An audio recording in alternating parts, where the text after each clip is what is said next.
What's going on, everyone? So, the upcoming Scream 7 is supposed to be focused on Sydney and her family, right? Her children, Mark Kincaid, Sidney Prescott. And I've talked heavily about how excited and looking forward I am to that concept, that idea. I think it's really gives an interesting, unique take to Scream, something we've never really seen where Ghostface is targeting like a family.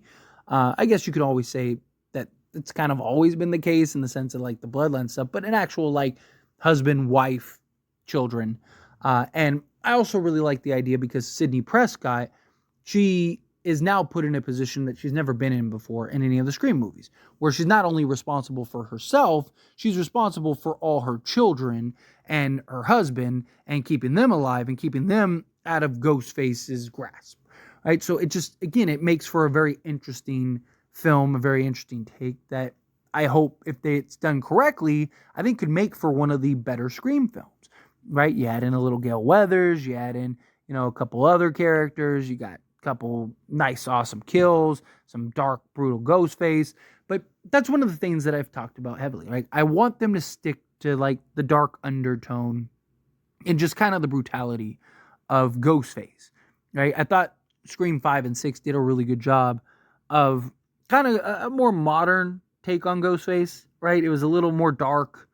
Ghostface wasn't really clumsy and goofy, and it was kind of more to the point. Get in, get out. You're a target that I have in my sights.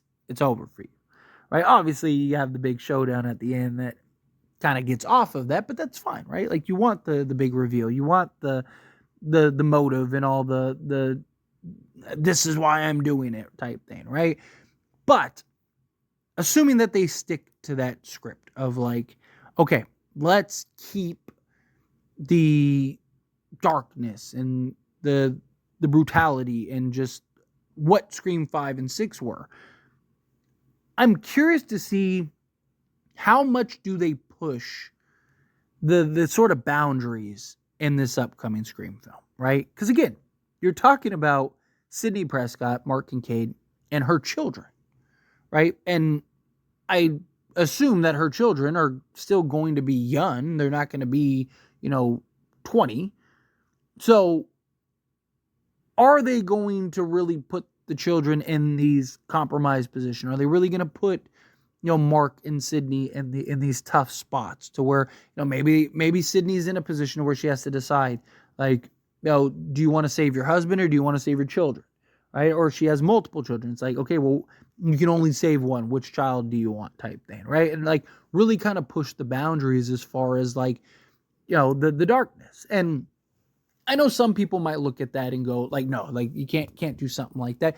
To me, it's like, well, then don't do a movie like that, right? Like don't make a horror movie. You got to keep in mind this is a horror movie. And some of the best horror movies ever have all been with children being targeted because it's us in our vulnerable state.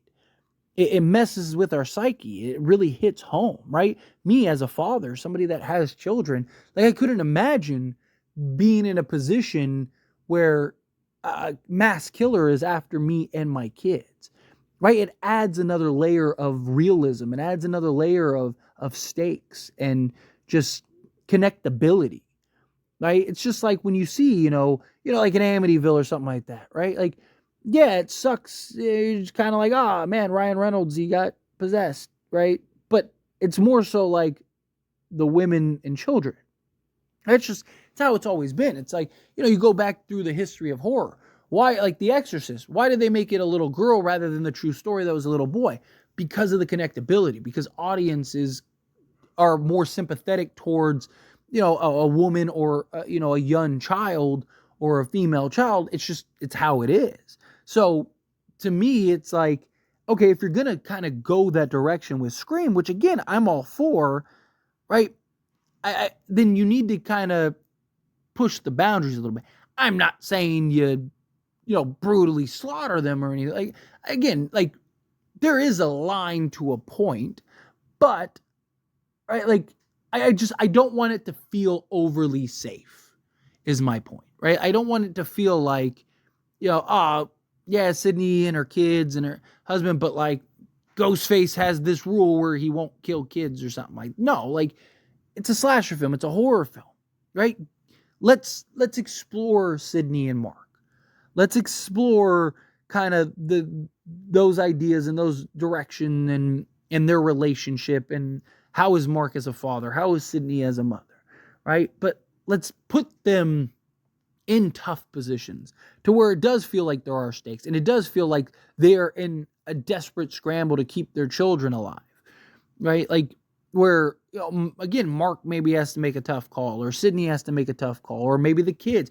What if Sidney and Mark both get captured and the kids have to make a decision of like, well, okay, well, you can only save one parent. Is it your mother, Sidney, who is the reason for all your struggles in school and why you're bullied and why you're picked on, or Mark, who's the loving father that, and you just, you have an opportunity here to really kind of have the audience feel a type of way.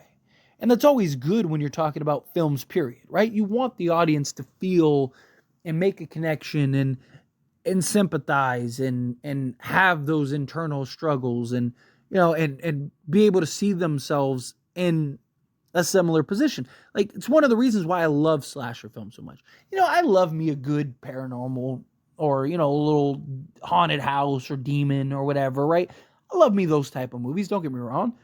But my favorite movies are the films that are real, right? Like, Scream is real. Like, yes, it's a movie. Yes, it has a lot of like movie logic to it and stuff like that. But somebody basically going and killing all their friends, or doing these murders and these heinous acts, like, turn on the news for 5 minutes. That's literally everyday life constantly.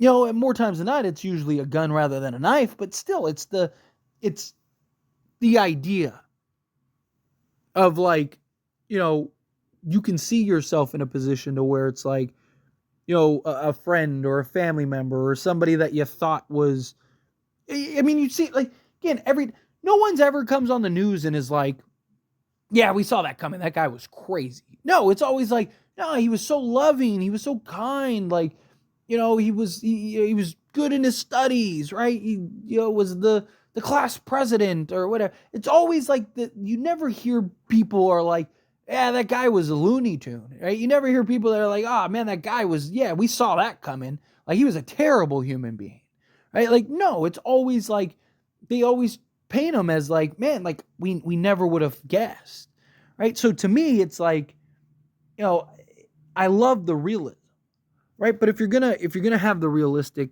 aspects in it, I think you need to continue that. I need to have you kind of stay in that direction and pick that side and continue to move forward in that way, because I think that they have a real opportunity here to just give us some wild, crazy, just entertaining, heart-pounding, just different Scream film. And to me, I'm all for it. Like, I just feel like there's a real opportunity here. And, again, I don't want them going too over the top, right? You want to keep it within reason, but, again, I just don't want it to feel too safe.